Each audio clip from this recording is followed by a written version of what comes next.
Good afternoon and welcome to our webinar in observance of the second Gemini New Moon of this final period of the higher interlude.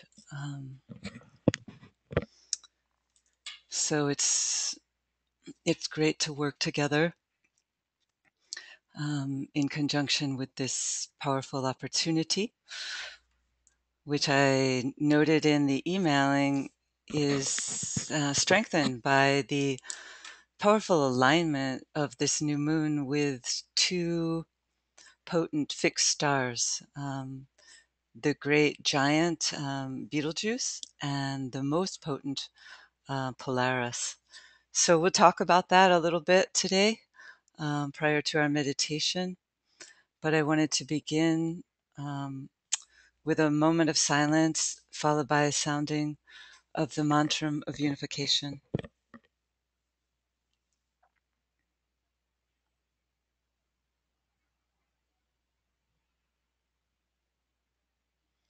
Let's link up with each other and with the vast worldwide group of meditators.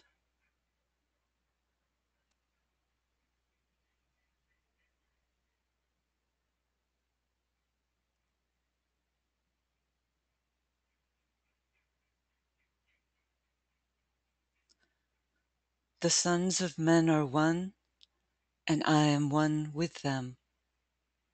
I seek to love, not hate. I seek to serve, and not exact due service. I seek to heal, not hurt. Let pain bring due reward of life and love. Let the soul control the outer form and life and all events, and bring to light the love that underlies the happenings of the time. Let vision come and insight. Let the future stand revealed. Let inner union demonstrate and outer cleavages be gone. Let love prevail. Let all men and women love.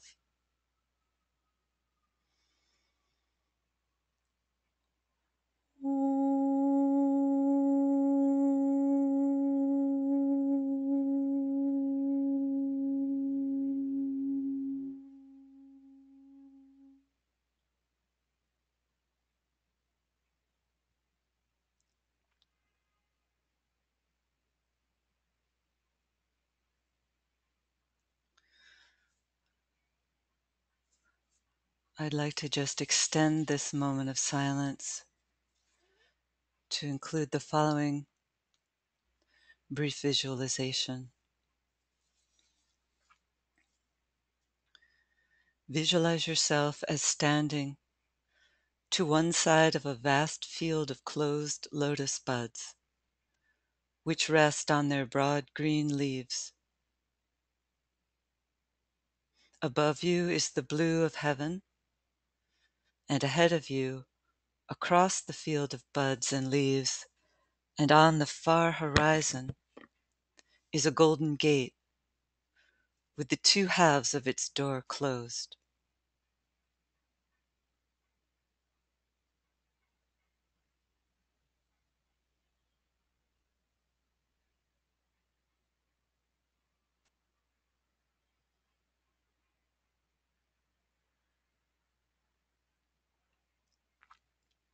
Then picture yourself as watching the slow opening of the buds until, little by little, the field changes from green to gold, and all that can be seen is a mass of golden flowers wide open in the sun.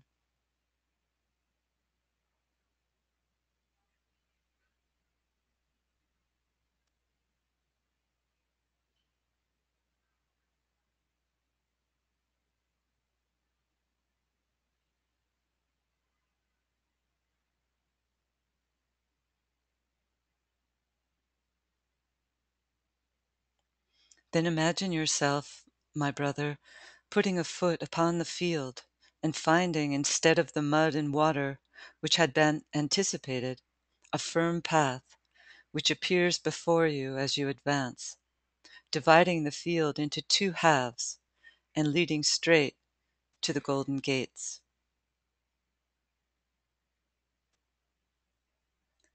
As you advance along this path, imagine the two halves of the gate slowly opening as you go forward in confidence, looking at the gate and not at your feet.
And of course, behind that gate, which isn't really a gate, it's just a symbol, um, lies the inner ashrams, of which we all, in our higher moments, form a part. And in these collective gatherings, perhaps we can, as a group, extend those lighted strands of the Antakarana bridge and penetrate more fully into those inner realms, especially at these times of the new moon and the full moon. I'd like to begin with this interesting quote from the Tibetan, which gives power and sustenance to the study of astrology, the greatest and oldest of the sciences. He said, "Were all religions and all scriptures of the world to be lost, and were there nothing left to us except the starry heavens, the story of the zodiac, and the significance of the names of the various stars found in the different constellations, we should be able to retrace the history of man, recover the knowledge of our goal, and learn the mode of its achievement."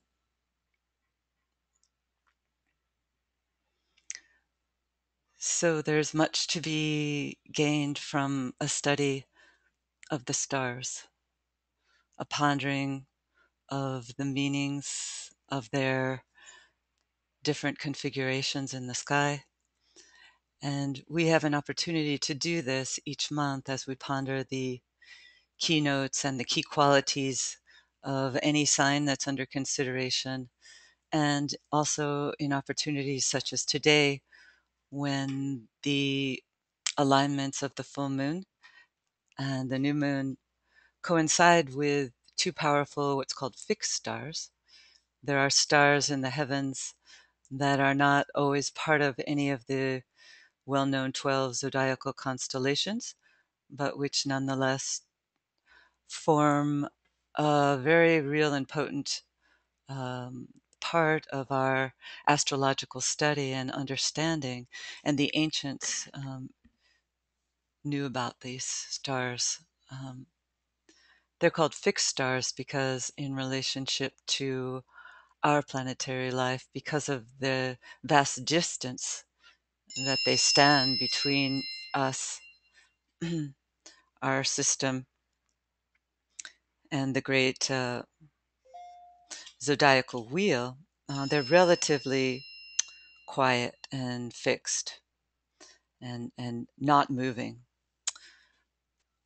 And so I wanted to bring in the idea that the reason why these stars, which are so distant from us, can have any relationship to us. We might think it's quite a hypothetical idea to think that these vast, distant stars, many light years away from us, can have any relationship to us at all.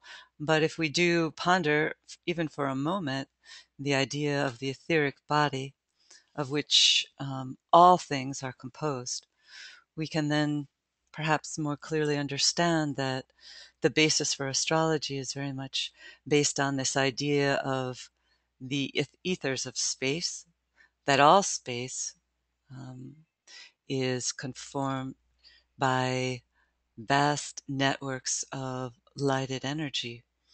And these vast stars, therefore, each one is like a chakra system in the great body of space. And we, in our lesser way, are also conformed of chakra systems, as this image illustrates.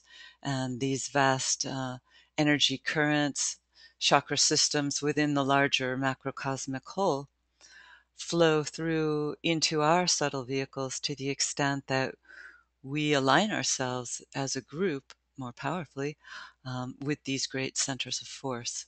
And so that's the opportunity before us at this time.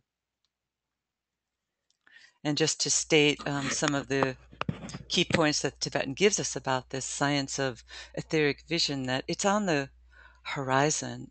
I think it's perhaps very related to this sense of expectancy for 2012, that we're taking a collective step as a planet towards the unfolding of etheric vision within humanity, which the Tibetan does state will occur, it seems, within our lifetimes. People will possess etheric vision. The vital or etheric body, lying as the inner structure of the outer forms, will be seen and noted and studied in all kingdoms of nature. And this is the important point. This will break down all barriers of race and all distinctions of color. The essential brotherhood of man will be established. We shall see each other and all forms of divine manifestation as light units of varying degrees of brightness, and shall talk and think increasingly in terms of electricity, of voltage, of intensity, and of power. The age and status of men in regard to the ladder of evolution will be noted and become objectively apparent. The relative capacities of old souls and young souls will be recognized, thereby re-establishing on earth the rule of the enlightened. So I think this is all part of the preparatory work for the externalization of the hierarchy and the subsequent reappearance of the world teacher. All eyes will see, not just through electronic media, but also through this development, which we're told will be a development within the physical eye, which will enable humanity to see and therefore break the grip of the materialistic forces who control to a large extent at this time because of the lack of vision. And when people do possess vision, every eye shall see and every eye shall know the truth. And this will be a great liberating factor in our planetary life.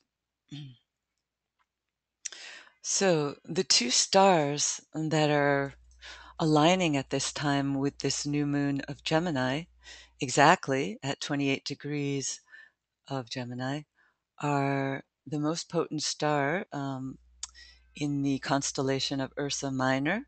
Here in an old drawing is Polaris, which at this time is standing as the pole star, the North Star.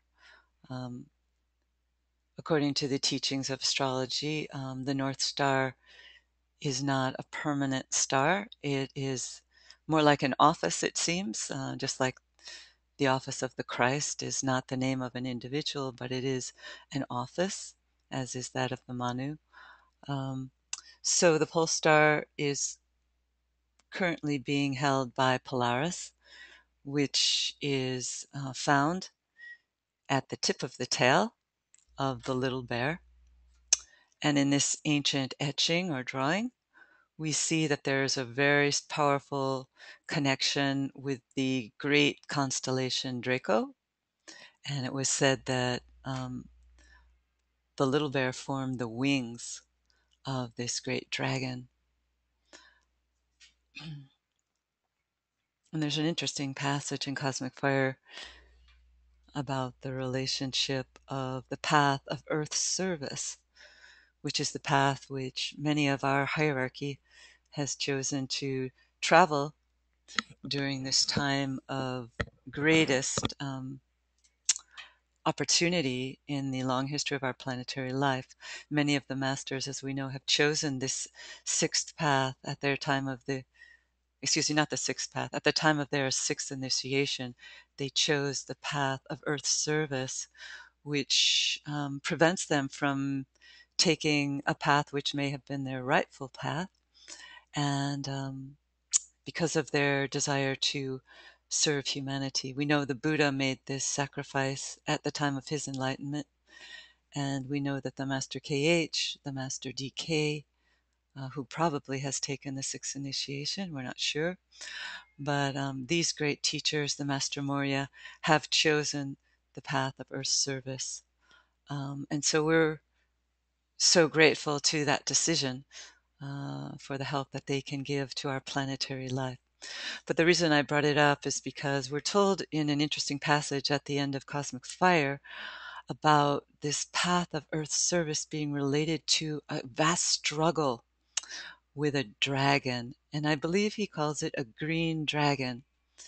And it seems very related to the materialistic forces.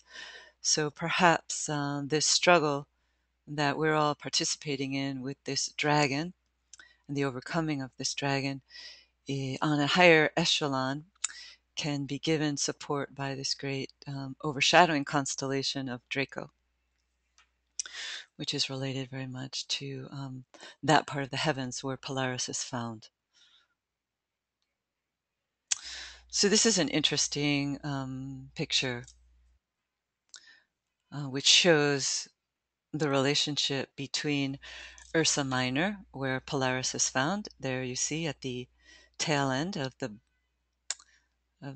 Little Dipper, and the relationship to the Big Dipper, or Ursa Major, and the two stars that line up with it, known as the two pointers. So the pointers, the ancient sailors always knew this, that the pointers, if you could find them as part of the Big Dipper, they would lead in a complete alignment to the great North Star, which helped them in their navigation.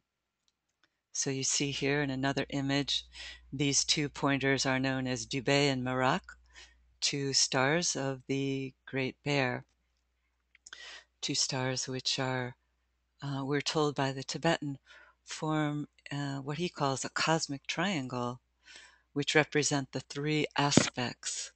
It's very interesting. And he also brings it down into the idea that even in the charts of disciples and initiates, we should always consider this potent triangle of the three aspects. I believe he indicates that Merak is related to purpose, the higher aspect of the will, and that's found at approximately 18 degrees of Leo. Dubé is more related to humanity and the self-will. Merak related to the higher will. Dubé related to self-will, found at 15 degrees of Leo. And then Polaris is the middle point, the mediating, perhaps we could say, soul aspect in this triangle. And that's found, as I said, at 28 degrees of Gemini. So he does say that that's an important triangle to consider in the charts of all advanced seekers. And it's certainly an important triangle on a macrocosmic level, informing our planetary life related to the will aspect. And so at this powerful new moon, finishing up as we are the higher interlude period of our spiritual year, we are fortunate indeed to have this powerful alignment with Polaris. We're told that Polaris has a real strong connection with the evolution of our planetary life. It's known as the star of direction, and as the vast numbers of humanity who are found on what's called the mutable cross, um, these individuals, very much under the control of Dubé, or the lower personal will, very advanced individuals can still be very much controlled by the lower personal will. And until the taking of the first initiation, there is very little impact from Polaris. But Polaris, over time, we're told, as humanity in increasing numbers turns towards the light, they come under the influence of Polaris. So this star is called the star of direction. It's related to the growing alignment of humanity with its soul. And so we know that at this time, Polaris is assuming great potency in our planetary evolutionary development, because increasing numbers of humanity are preparing for the taking of the first initiation. And therefore, Polaris is beginning to come under increasing influence in their lives. And certainly, I think that, as we've mentioned before in these broadcasts, um, it does seem that this year, 2012, is important on the level of initiation, or at least the taking of some steps along the path of that initiatory process by increasing numbers of humanity. So Polaris is therefore assuming a key part in that, and this alignment, falling as it does also in opposition to the galactic center, which is found at 27 degrees of Sagittarius. We know that in a certain sense, this new moon is really a preparatory period for that great festival week that's coming up in the winter solstice period in December, preceded by the alignment of our sun with the galactic center. And here's a very interesting passage about Polaris. This star Polaris serves only as a blind for a constellation which lies behind, a constellation which exists only in etheric matter. So that's very interesting. We know this teaching in esoteric astrology that many points in our solar system are blinds, but here he spells it out specifically in relationship to this great star Polaris. So its importance as the star of direction is not just in and of itself, but more importantly by the constellation which lies behind it, an etheric constellation. So just as we're told that Shambhala is an etheric point of great importance on our planetary life, so too within our solar system, there are many powerful etheric bodies, which we do not see as yet, but perhaps as we begin to unfold our etheric vision, these bodies will come under increasing recognition by the astronomers and astrologers of the world, and we can better work more consciously with them. And then out there in the vast sea of the universe as a whole, there are many potent stars, which we're told, and constellations, which are etheric in nature. So perhaps when we're linking up with the energy of this new moon, we can remember that it's Polaris, but Polaris as a blind for the etheric body, etheric constellation that stands behind it.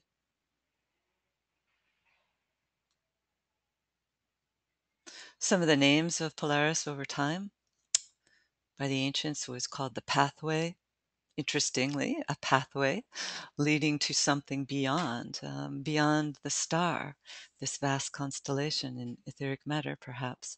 The navel of the world, the gate of the heaven, the hub of the cosmos, the highest peak of the world mountain, the lodestar, the steering ship, the ship star, the star of the sea. And it's interesting that Polaris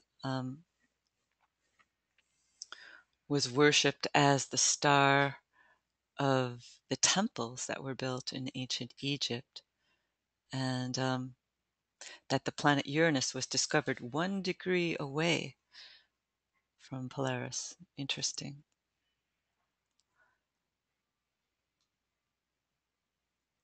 And I just wanted to briefly highlight this very interesting sutra found in the Yoga Sutras of Patanjali, one of the books which one of the 3 books which the Tibetan says all seekers should study, the Yoga Sutras of Patanjali, and we have a brilliant translation of that by the Tibetan and commentary by the Tibetan and Alice Bailey in The Light of the Soul, published by Lucis Publishing. If you haven't read it, you might find it very helpful. It's really a treatise on the meditative practice. And then the Bhagavad Gita is the second book he suggests that all seekers study, and of course the New Testament. So this sutra is very interesting. Concentration upon the pole star will give knowledge of the orbits of the planets and the stars. This sutra is of small significance to the ordinary student, but is of profound use to the initiate or pledged disciple. Suffice it here to say that this sutra forms the background for all astrological investigation, and from an appreciation of its meaning will eventuate an understanding of the relation of our solar system to the 6 other constellations, which, with ours, form the 7 force centers, of which the 7 great spiritual influences of our system are the reflections and the agents. Well, here he's talking about the fact that our solar system is one of 7, and these 7 solar systems constitute the body of the great life of the one about whom naught may be said, and also are reflections of the 7 rays, our solar system being related, as we know, to the great second ray of love wisdom. But each of these 7 solar systems are related to one of the rays. And then the path of our sun in the heavens and the 12 signs of the zodiac through which our sun apparently passes. Therefore, it will be apparent that this sutra is the key to the purpose of the 7 and the 12, upon which all our creative processes are built. It also relates to the meaning of the 12 labors of Hercules in their relation to man, the microcosm. The purpose of our planet, gained by the adept through an understanding of the triplicity or triangle formed by the pole star, our Earth planet, and the Great Bear, Ursa Major.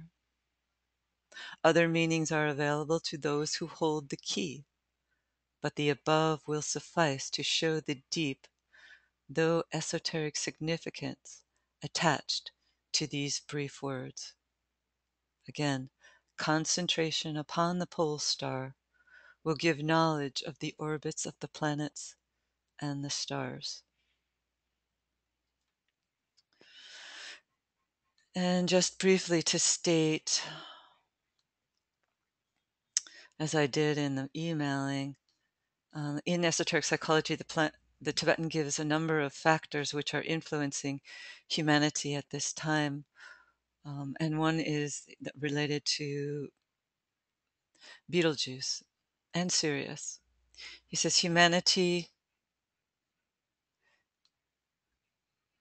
is responding to the influential and potent forces pouring in at this time from the great stars Betelgeuse and Sirius. To these two influences, the disciples of the world in the senior ranks of the new group of world servers definitely react, and they produce a stimulation of the heart center, Betelgeuse, and the head center, Sirius. The secondary effect of these energies is upon the mineral kingdom, particularly upon that peculiar product, gold, and that enigma, money. So it's interesting to note that this new moon is aligned with Betelgeuse and the pole star, as I said. And the coming Cancer full moon is very closely aligned with Sirius, which is found now at 14 degrees of Cancer, and the full moon is at 12 plus. And so, definitely within the 5-day orb of the full moon, there's an alignment with Sirius, and this new moon, as I said, aligns with Betelgeuse. So it would seem that the forces are with us in terms of subjectively aligning more fully with these two great stars, uh, and the heart center, stimulating our heart center, Betelgeuse now, and the head center at the Cancer full moon. And perhaps this will be, as a group, all spiritual seekers throughout the world who, either consciously or unconsciously, can align with these events. We can perhaps help bring about a change in the most important and most serious problem in our planet at this time, which is the financial problem. Okay. All right. So just checking one of my recordings, which seems to be having a problem. Okay. I'm just going to just take a moment to start a new recording, because people do listen to these recordings online, and I apologize for this. We're just going to go into our meditation. Okay. So we're going to just one image to show you the magnitude of this great star, Betelgeuse. As you see here, down, if you can see my little arrow, this is our sun, and this is what we know as the great star, Sirius. And this is Arcturus, which we can see in the sky right now. But this is the great star, Betelgeuse. We're told that if it stood in our solar system, its size would extend beyond the asteroid belt, and they believe right out to the planet Jupiter. That's how large it is. It would engulf, of course, Vulcan, Mercury, Venus, our Earth, Mars, right out to Jupiter. So it's a vast, vast star. So perhaps this picture can help us align with it. All right, so now I wanted to begin our meditation. And I thought, since we're working with this great star, Betelgeuse, which is very related, as I just read, the Tibetan tells us, very much related to gold and the mineral kingdom and money, that perhaps it would be helpful as a group to use the money meditation, which the Tibetan gave out as one of our most important tools in preparing for the reappearance of the world teacher. And he asks us to use this each Sunday as a form of planetary service. If you're not familiar with this and would like a copy, please just contact me and I can send you one. So let's just take a moment of silence to link up with one another.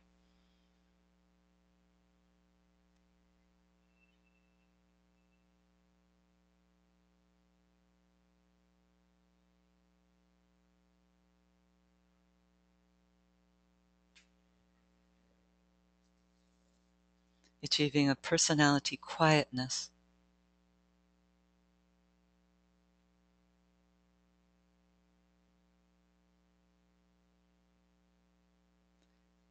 Answer the following questions. If money is one of the most important things needed today for spiritual work, what is the factor which is at present deflecting it away from the work of the hierarchy?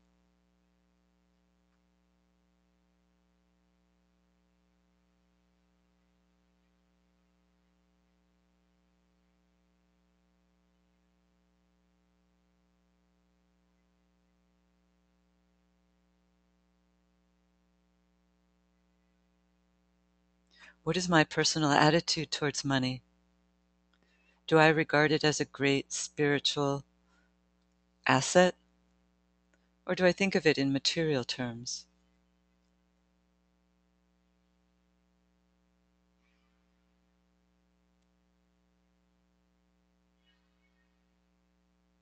What is my personal responsibility in regard to the money which passes through my hands? Am I handling it as a disciple of the Master should handle it?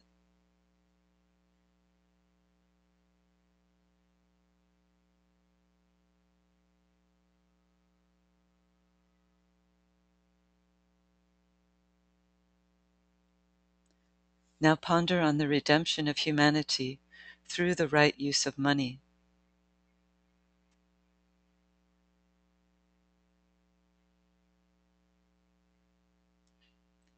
Visualize the money in the world today as concretized energy, at present largely used for purely material purposes and for the satisfaction, where the individual is concerned, of purely personal desires.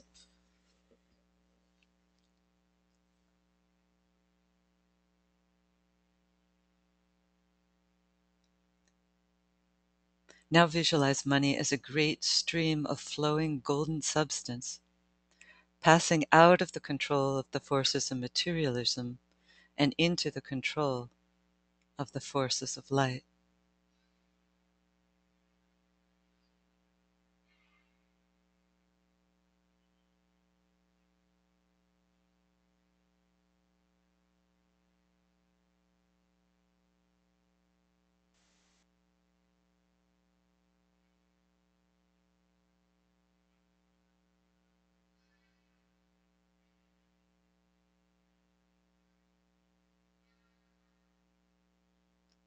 Now we say the following invocative prayer with focused mental concentration and from a heartfelt desire to meet spiritual demands.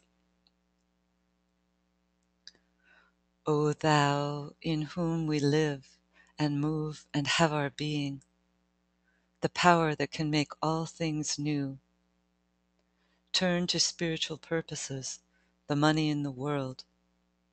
Touch the hearts of men everywhere, so that they may give to the work of the hierarchy that which has hitherto been given to material satisfaction. The new group of world servers needs money in large quantities. I ask that the needed vast sums may be made available. May this potent energy of thine be in the hands of the forces of light.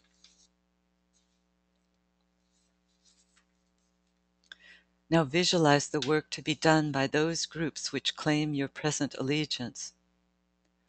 Then, through the creative imagination and by an act of the will, see untold and unlimited sums of money pouring into the hands of those who seek to do the Master's work.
Then say aloud with conviction and emphasis,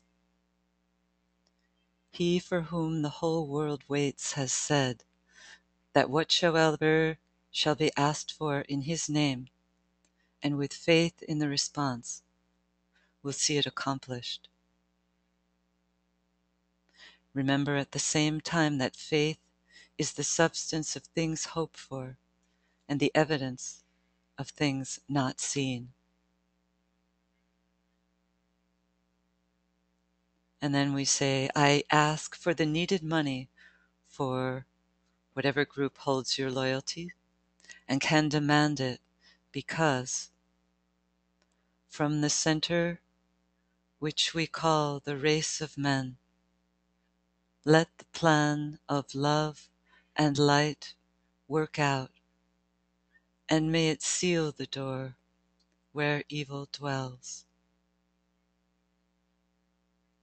And now we close with a careful consideration of our own responsibility to the plan, and each week plan our financial cooperation with the hierarchy. We're told to be practical and realistic, and know that if we do not give, we may not ask, for we have no right to evoke that which we do not share.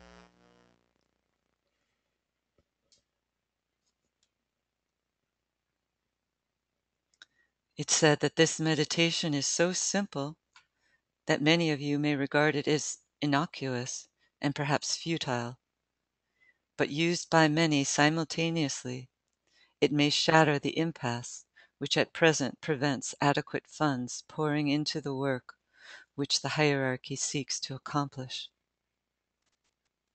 Do this meditation every Sunday. Take what you have saved during the previous week and dedicate it to the work, and present it in meditation to the world teacher and his hierarchy. Whether the sum is large or small, it can become an attractive and magnetic unit in the Master's plans.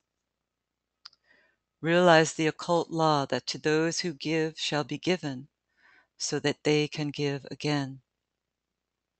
And finally, attempt to feel true love sweeping through you, and have the fixed intention to express this love to all you contact.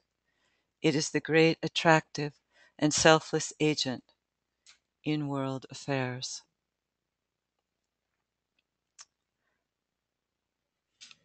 So, as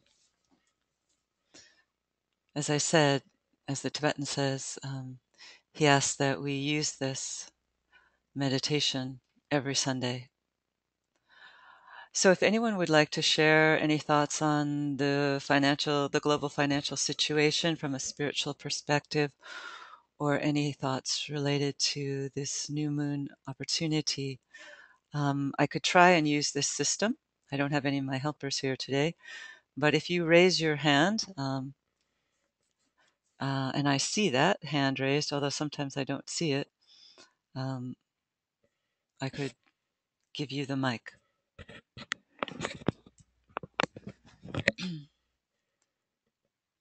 Would anyone like to make a comment?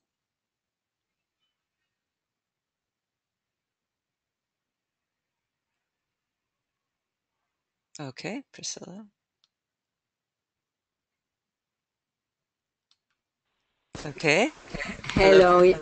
Hi, Priscilla. Yes. Hello. Uh, yes, I will like to have the meditation for the money Okay. because this is very important for all groups. Yes, it So is. just send it. So here in my group we can pray for the whole world. Okay, I will do that. Thank you. Thank you.